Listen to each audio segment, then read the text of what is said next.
and I will see you guys in my next video.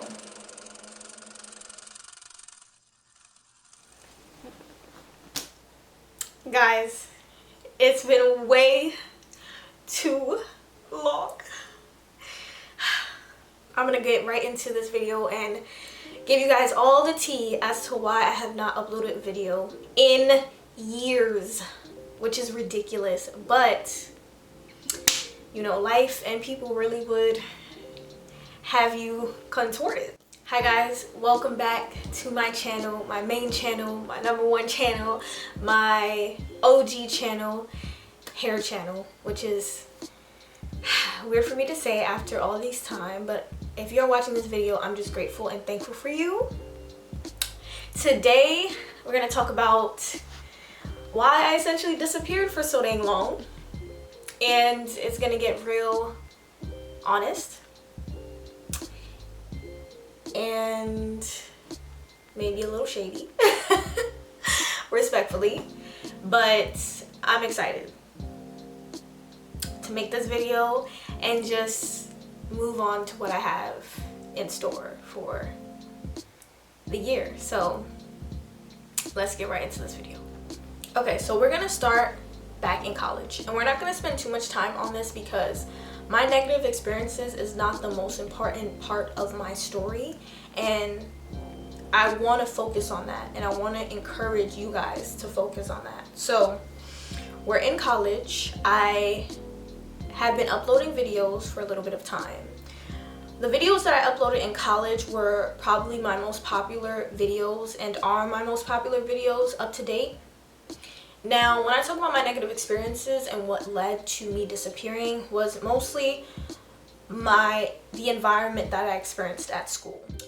The friends in the circle that I personally had at school, I had come to learn just wasn't really the people for me.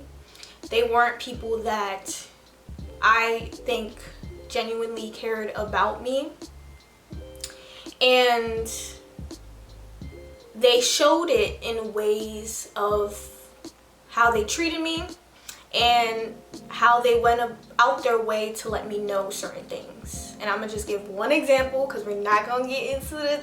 We're not gonna go OD into tea.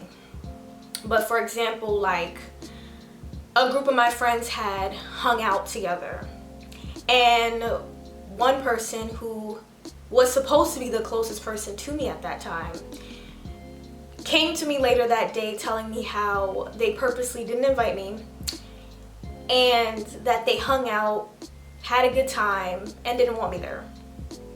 Why are you going out of your way to like have to tell me these things? So that's just an example of the type of circle I was in and what I was dealing with. So with things like that, I had many instances where people that I was with would really just do things and say things to like embarrass me or make me feel less than, or whatever the case may be. And I did not understand why at all, because although I was making YouTube videos and they were doing pretty well for the subscribers that I had in terms of my ratio, I wasn't out here popping. Like, I wasn't out here 100K, million. At school, I wasn't like popular in school or like anything like that. I was awkward. I was just like there, to be honest. I wasn't out here styling and profiling on people. I was not out here stunting. I was not out here with the biddies. I was not out here like fly going crazy. So I didn't understand why multiple people around me kind of did certain things towards me.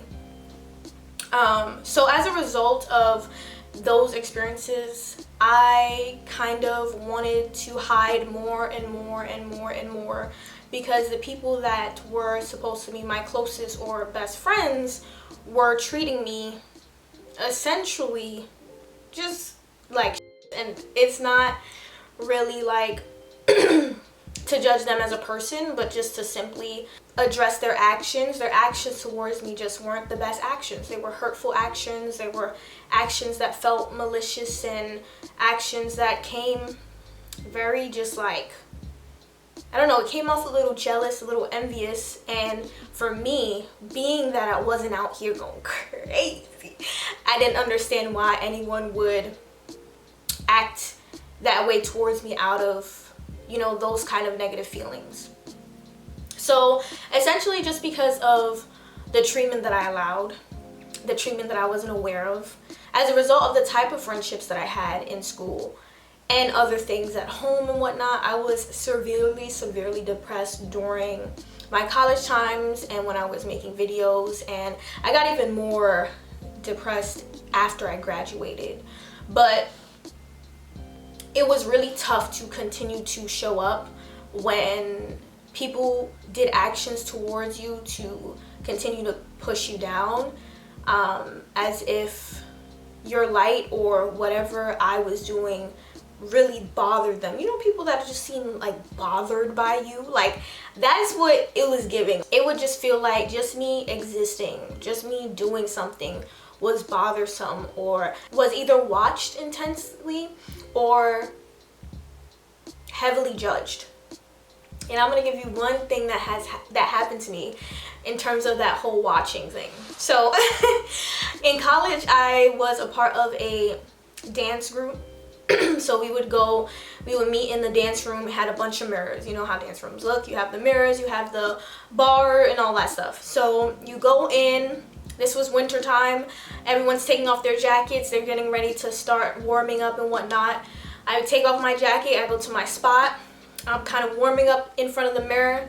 I just happen to look up and I just see someone glaring, like, and I'm not exaggerating. If I could show you guys, I really would, but just glaring at me through the mirror, like on some that movie type stuff. That is the type of experiences I was having, like, and I'm just like, bro, what is going on? Like, what is good, everyone? Like, I ain't do nothing to none of y'all. Like, I'm minding my business. So I don't know, it was like things like that where I genuinely, after a while, I just didn't want to be seen. I didn't want to be heard. I didn't want to be watched or anything like that. Being on YouTube and making YouTube videos is kind of like the biggest example of being seen and being known and being watched. And it just didn't feel good with my experience at school to do that. And even with my experience, I still made videos. Like, I didn't stop making videos until after I had graduated. Even throughout that, I still made videos, but I was struggling. Like, I was severely unhappy at school because I just didn't have the right people around me. I didn't feel genuinely liked or cared about or anything like that by anyone, to be very honest. And it was just a hard time for me, being that not only was that my experience, that was part of my experience at school. It wasn't all bad, but that was part of my experience at school, was that.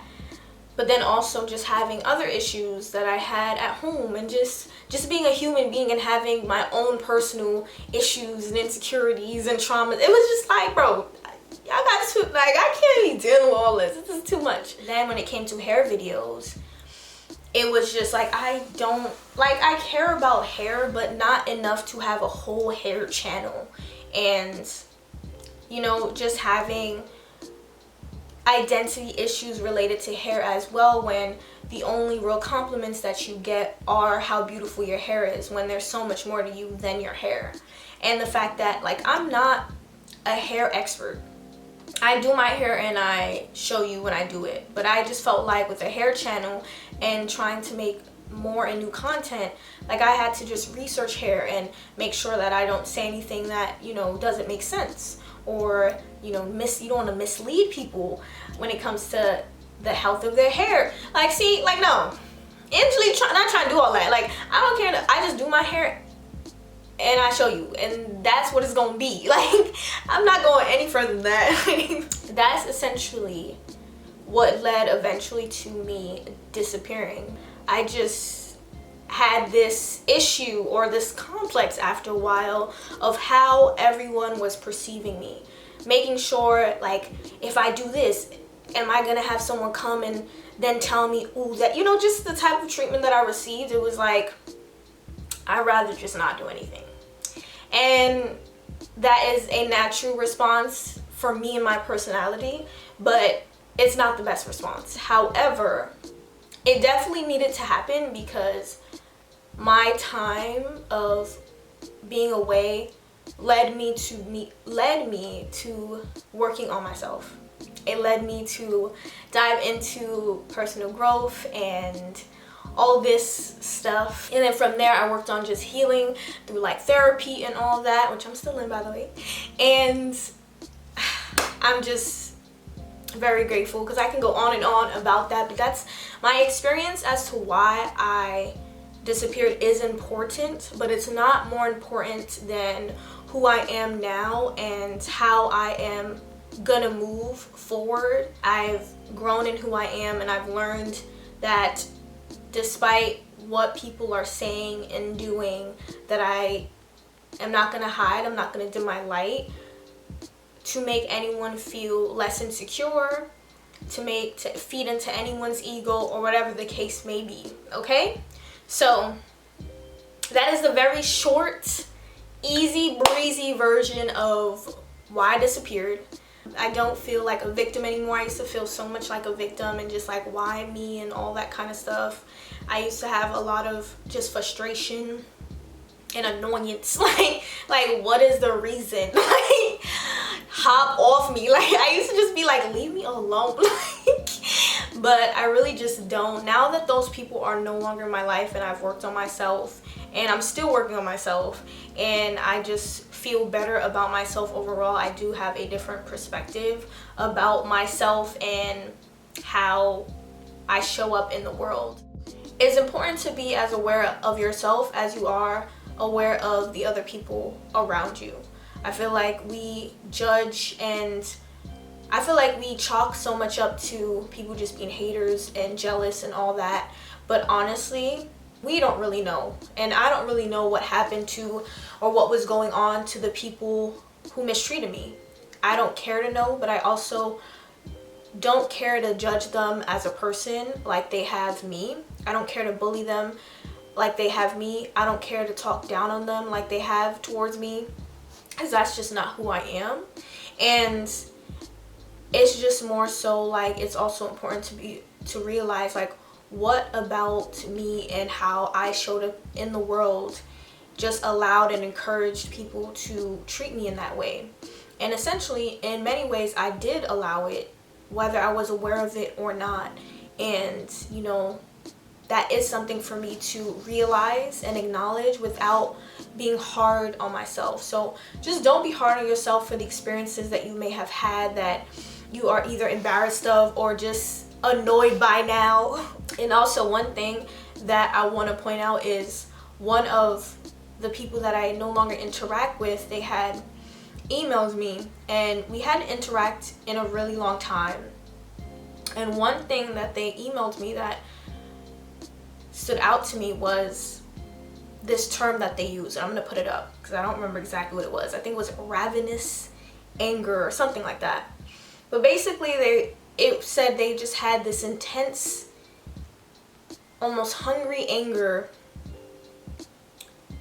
when they would see my face. Mind you, we did not interact. I didn't know what was going on in their life. They had no idea what was going on in my life. But to see my face and it brings up those type of feelings, once I read that, I vowed that I would never let anyone else or any situation have that much power over me the way that I was able to have over that person just by seeing my face. And I think that's important to understand, that you have the control over your life and how you respond to everything that's happening around you. And just make sure that you do not give so much power to things that are not helping you flourish, grow, things that are not putting money in your pocket, things that are not feeding you. Do not give them so much power, so much energy, and so much time. And I just want to honestly leave it at that. Because that's all that's important. So essentially everything that I experienced basically brought me to where I am today. That isolation had some negative impact, but it also had some positive impact and led me to what I built. I was able to turn my negative experiences, those negative words, and just my sadness overall into something that I am proud of, and that is to help other people. So I'm super excited. Make sure you watch the next video for what that's all about. Some of y'all already know. If you know, don't say nothing yet. So essentially, where is this channel going? So I'm still going to be making hair videos here and there because, you know, your girl still be doing her hair like she did her hair today with the cute little curls in the bun. Y'all see the vibes. But I am mostly going to be turning this channel into a vlog channel. So in all my vlogs, we're going to have something called the vibes of the day, where I'm going to have like a theme or an aesthetic. And within that, I'm going to share with you guys my to-do list, or if I'm traveling or doing activities for a weekend, I'm going to share with you guys the itinerary and all that good stuff. This is kind of like an extension of my Instagram stories, because I always do these kind of like themed Instagram stories and I really enjoy them. So I kind of want to make that a little bit, extend that into my videos. The next thing is going to be a segment called Hair Time. This is where I share either a hair product, a hair tool, or a hair tutorial for that vlog. So just so you can get a little touch of hair in each video. So if I happen to use an edge control that have my edges looking fire, I'm gonna share it with you guys. Or if, you know, I'm doing my hair and I'm using a certain tool, I'm gonna share it with you guys. Or if I film a vlog and I happen to do a quick time lapse of my hair tutorial of that day, I'm gonna share with you guys. And that's gonna be all in the hair time segment of my video. That's essentially it. It's about to be good and amazing over here. All I need y'all to do is just show love in the comments. Like, just show love in the comments. Like, just show some love. Like, it's been a long time. Like, just be like, give your girl a hand clap. Like, it's a long period. It's about damn time. That's like the theme of my comeback. It's about damn time. So have an amazing, amazing, amazing day, and I will see you guys in my next freaking video.